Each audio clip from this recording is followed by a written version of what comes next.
Hello, everyone. Ayvaunn Penn here with Black and Making It, all things Black excellence in the arts and education. I am here today with Tony Award-winning Broadway producer Ron Simons to talk about Sugar Hell, a nutcracker of a completely different kind, something different. And it is set to the music of Duke Ellington and Billy Strayhorn. Mr. Simons, how are you doing today? I am blessed and highly favored. Thank you for asking. How are you? I am good. It's always great talking to you because you always say that. I look forward to it. Because it's true. That's why I say it. Yeah, it is true. It is true. All So right now. let's talk about Sugar Hill. So the world is familiar with the Nutcracker, right? But this is something different. How is Sugar Hill different from the Nutcracker that people typically think of? Good question. So this Nutcracker, unlike the Tchaikovsky's original Nutcracker, and what is you'll see in ballet companies all around the world. And by the way, the Nutcracker is a huge, huge component of most ballet dance companies' income. It usually represents about 40% of the money for the whole season comes from just the Nutcracker. So it's really it's a big deal.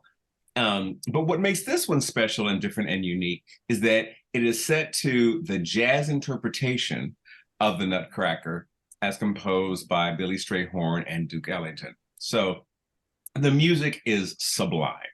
And the cast, we have taken the cast and the story into Harlem. So instead of the little girl being usually a cute little white girl, this little girl is a Black girl. Her name is Lena, fashioned after Lena Horne. And so, like the original, we have a story that is essentially about finding your magic. We talk about Black girl magic all the time, but literally, this show is about Black girl magic. That is exactly what this show is all about. So you see this journey of this girl, right, who starts off uncertain and afraid. She finds herself in Manhattan and is a scary place. And, she, by the end of the story, finds what makes her different. And through that, she finds her magic.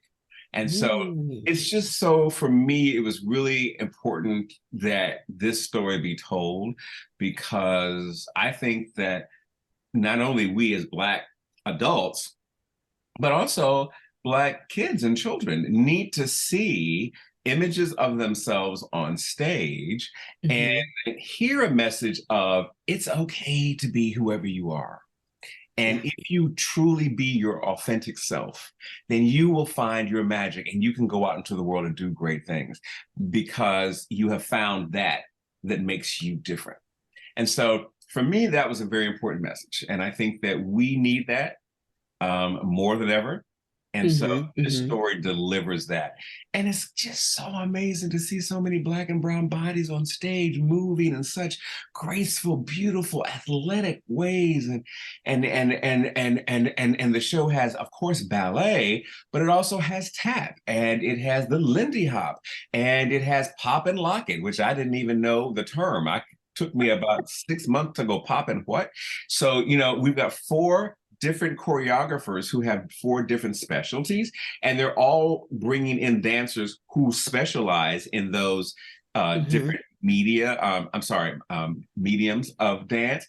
And so I was saying to someone, I think it was yesterday or today, I said, what makes this for me so magical is it seems as though the score was written to underscore the exact dance that's happening on stage, no matter what the dance form is. Right. And so it's very seamless how we can go from, tap and ballet and, pop and lock it and the Lindy Hop. It's all just one mixture to make this beautiful buffet of dance and music. And we have a 16-piece orchestra, which we just heard for the first time last week. And when I tell you that music soars, I do not exaggerate. One of the things that I've learned once I became a lead producer when my first show was thoughts of a colored man was that, all of my investors were Black people, except for two. They were all Black people. And every single one of them said, every single one of them, because none of them had ever invested in Broadway before, right? Mm-hmm. All of them said they had no idea that they could even invest in a Broadway show. Why? Because no one ever asked them, right? And so if you give enough money or you invest enough money, you can become a producer. So like, it's a high bar, maybe $250,000, but you don't have to invest it. You just have to go out and find that money and bring it to the table. And you too could become a Broadway producer.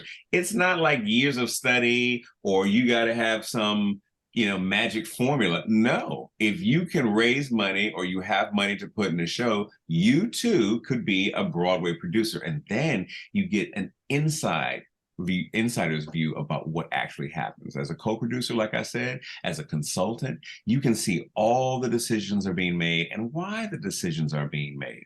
So for me, it is very important to have Black people investors, because Black people then can become producers, perhaps, right? And the producers are the first gatekeepers. Those are the people who decide what you see on stage. Because if I don't decide to pick up a show and create it, it doesn't get done. And that story is not told. So it's important for me, as part of my push to diversify the space, that I bring more Black and brown people into the role of investors as well as producers. Because then, as one of my friends and one of my mentees says, if she cracks open that door, she's bringing her crew with her. Come on in, right? So that's very exciting for me to have so many new people of color, having a hand in what's happening on Broadway. Out of curiosity, so do you work with your mentees? Is that strictly independent or through the Black Theater Coalition? Well, most of them are independent. I mean, most of them have just found me and said, "Hey, I want to work with you," or intern, or whatever. But I do have people that I meet through that organization as well, right? And I make myself available as much as I can to people if I know that they're serious about being a producer. I will find some time to do it. But if every producer, Black, white, or otherwise, took on one mentee of color, we would have hundreds of Black and brown people who were on the road to becoming a mover and a shaker in the Broadway industry. You raise a very important point. One, folk like me are so grateful when people like you take us under your wing to care and so into us. I used to, for extra credit, I used to tell my students to do something I did back in the day, and I would cold write people. Now, there were plenty of people who didn't answer me, but there were also jobs and relationships I still have to this day because I cold wrote them or just walked up to, was blessed to be in the same room with them, whether it be through doing press with Black and Making It or like Regina Taylor. She had no idea who I was. I just wrote her. And 2 years after that initial point of contact, I heard back. But to this day, we still have a mentor-mentee relationship that is there and in place that I value. So thank you to you. Thank you to all of those who care to reach back, because unfortunately, there are some people out there who don't care to reach back. So we're grateful to people like you. So digging a little deeper into this producer thing. So again, thinking just very keeping it real in the Black community, we have a lot more people who would rather be on stage or in front of the screen because it's the glamorous part, right? We have parents who are nervous about any part of the arts, period. But let's break down what rare is the young Black person who would rather produce than be on stage. What are and let me be very clear, I have 2 theater degrees. I value being on stage. I'm not poo-pooing on being on stage, but I think sometimes our people miss out on other. You can do multiple. We rattled off a whole bunch of people who do multiple things. Nobody said you can't do the other. What what are the perks? You've talked about some of it, gatekeeper, being helping to make decisions as people complain about things they don't like. Well, being a producer can help be a part of that solution. What would be the number one thing, or whatever little tidbit you have for why you might want to consider being a producer in addition to being on stage, or whatever other part of the creative process you're being attracted to? That's a, God, you got so many great questions. Well, in addition to the things that we've already spoken about, like again, being the gatekeeper, you make the decisions about what is going to come to the stage. Mm-hmm. For me, what's really, really important is that as an African American queer man, that my voice is uniquely mine.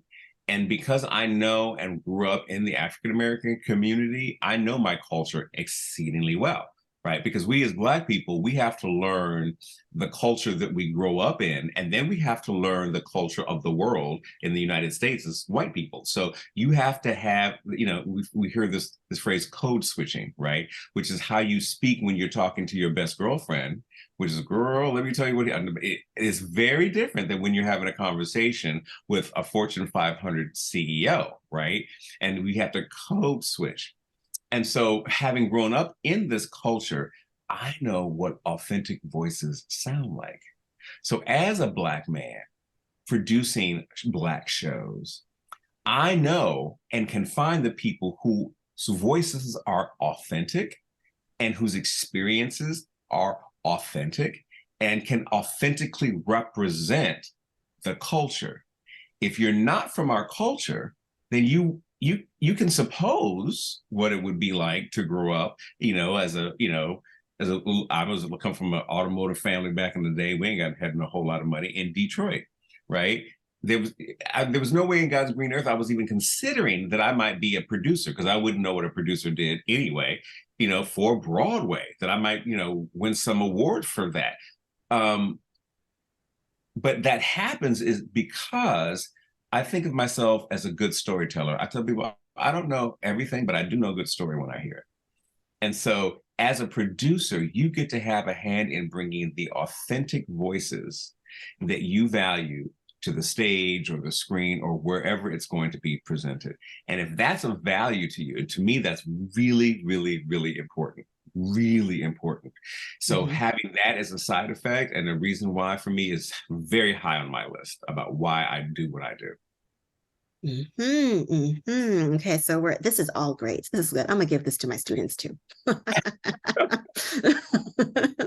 This is, like, for real. It's a part of why I started this when I was in grad school, was to help crack open this world to the Black community, because I was looking around and going, we have really amazing artists doing really amazing things, and there's a certain, I dare say, fairly large percent of the Black community who just doesn't know or assumes it's not for them. And I really wanted to work to change that, because stories like yours are so valuable for people to hear. Growing up, you may not have thought you could do that, but this could be a career path for you, something different. Absolutely. Something different, perfectly viable. Well, here's the thing about particularly about Broadway. I'm not talking about regional theater. I'm talking specifically, I'm not talking about film. I'm talking about Broadway in particular. Yes. And Broadway in particular, there are many vocational opportunities there. Now, if you're looking at the producing point of view, being lucrative is about finding the project that you feel is going to have legs to be financially successful. So for me, now, when I look at a show that I'm going to bring to Broadway, it needs to have one of three things. It needs either A, to have a big star in it that people just want to come and see. That would be someone like a Denzel Washington, because if you put Denzel Washington in your show, you will make your money back. That's just a given. Or it can be a brand. We talked about Soul Train. People know what that Hmm. is. You don't have to figure that out. MJ the musical. It's about Michael Hmm. Jackson. That's a brand. He is one of the Yes. largest brand on the planet, right? So that already puts you ahead in terms of making your money back because people are going to want to see the show. Or third, it needs to be very inexpensive. So that's why I'm doing this show about prison reform, essentially, that is a one-man show with a three-piece band. Why? Because it's only going to cost about $3 million to mount that on Broadway. Hmm. Compared to, for example, a Broadway musical that during its life will take or require somewhere around $20 million to bring Hmm. to the Broadway stage. So, from my point of view, those are the three things that I look for that I feel it's a bet. Everything is a bet. It's a very risky investment for Hmm. not only investors, but even people like me, because you know what? If the show does not recoup, I don't make any money. I could spend 7 years developing something. And if it doesn't become profitable, I don't get any money. I get like a weekly salary while the show's running of like $1,400.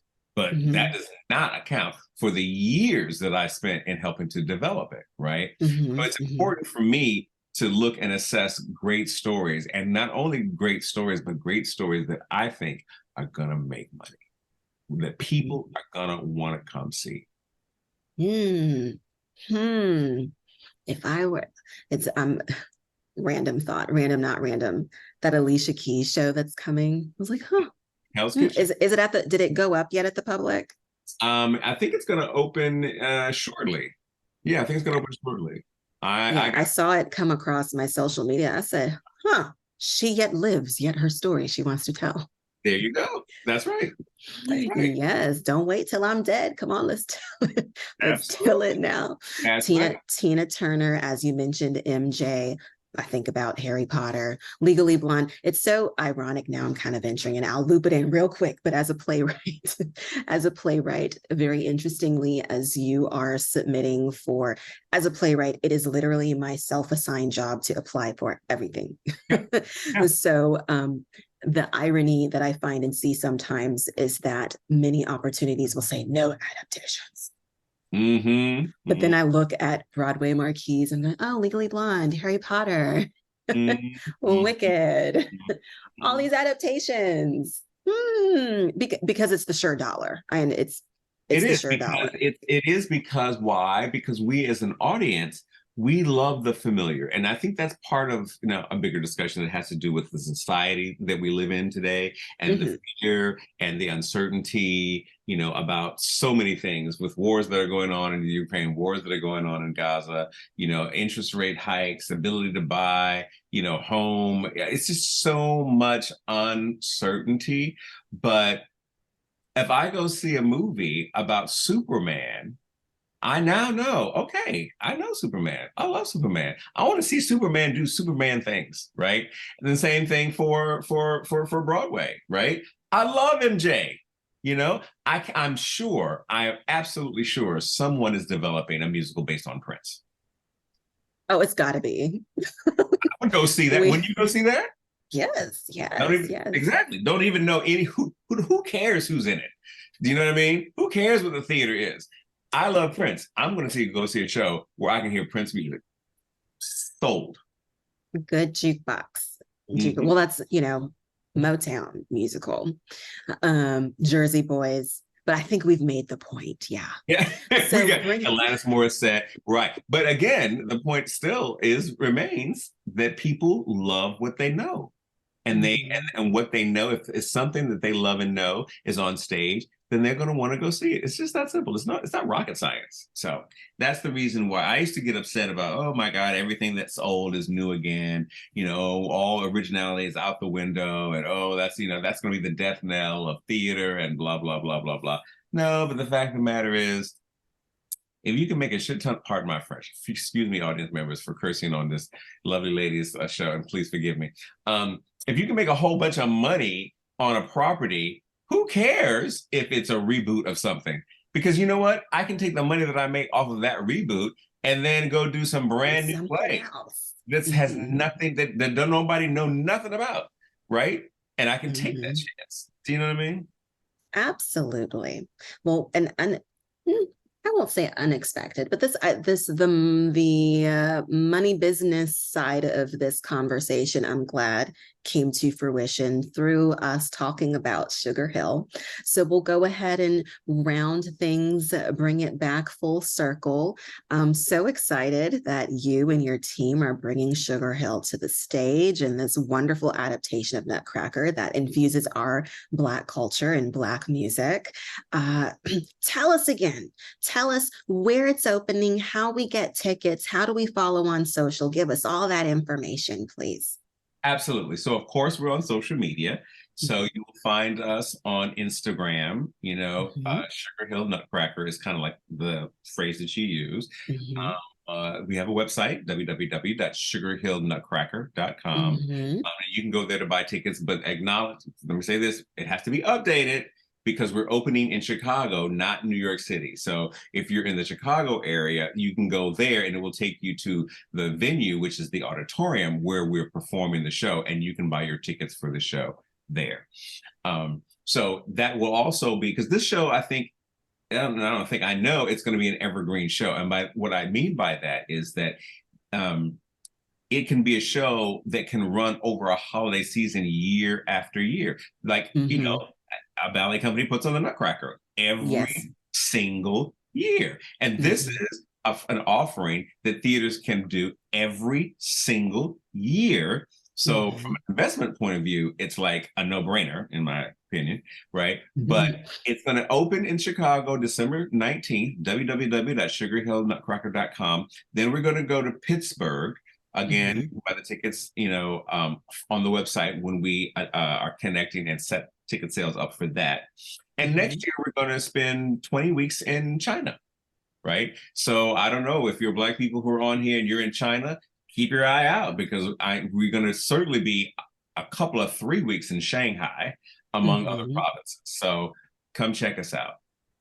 You're making me think about one of my classmates who, when she left grad school, she was a stage manager for Disney Shanghai. There And they you have go. to tell you, swing through Sugar Hill. That's right. Because I'm telling you, you will love this show. If you don't love this show, I'll give you your money back. Now, There we you have got to it. find me first, by the way, but I will give you your money. I'm so certain that people will love this show. There's just no way people will not just love this show. It's no way. Yeah, well, when you mention it being evergreen, it makes me think about where I am in Texas. I see about every theater has every Black theater, Black nativity. Black Nativity, and we love it every year, and it sells Yeah, every year. So, every. next to last bit, how can people, they're like, you know what? I saw this Ron Simons fella and I thought his story was pretty cool and I just want to keep up with him and what he's doing. Do you have socials people can follow? Of course, of course. Simon Says Entertainment has a website, www.simonsays.entertainment.com. Mm-hmm, mm-hmm, We're on Instagram and Facebook and Twitter, and it's usually Simon Says ENT for entertainment. And you can just follow us if you'd like from the website. And, we will put you on the mailing list so that when we have new projects coming up, we can email you and let you know what's going on. And you can follow what stuff that Simon Says is doing. And we, as you know, we do film and we do plays and we do now have a podcast I'm developing. So it's a lot of really cool stuff that's going on over here at Simon Says. So yeah, definitely check us out, follow us, like us, whatever. And that's how you keep in touch. awesome. And the last question that ends every interview. What does it mean to you to be Black and making it? We'll end on that note. For me to mean Black and making it is all about my legacy. So when I'm dead and buried, I want people to remember there was this guy. I think his name something about Simon's because I think his name company was Simon Says Entertainment. But I want people to look at the body of work that I've created and go, wow, This man created work that added dialogue to the African American community through art. I tell people all the time that my activism is storytelling. And so I tell stories to facilitate change, because storytelling is the most powerful agent for change on the planet. Because if you can grab someone by the heartstrings, then they will listen to you. So for me, it's all about the legacy that one builds and what that is for future generations who that person who builds a legacy will never meet. Awesome. Well, thank you so much, Mr. Simons, for sharing your time with us today. Everybody, go get your tickets. Nice little family vacay. Hit Chicago, Pittsburgh. It's coming. If it's not near you now, it'll be near you later. And we claim it now. It'll be near you in the future, in the years to come. Sugar Amen. Hill. Amen. Sugar Hill. All right. Thank you so much for joining us on Black and Making It. And we will see you next time. Bye.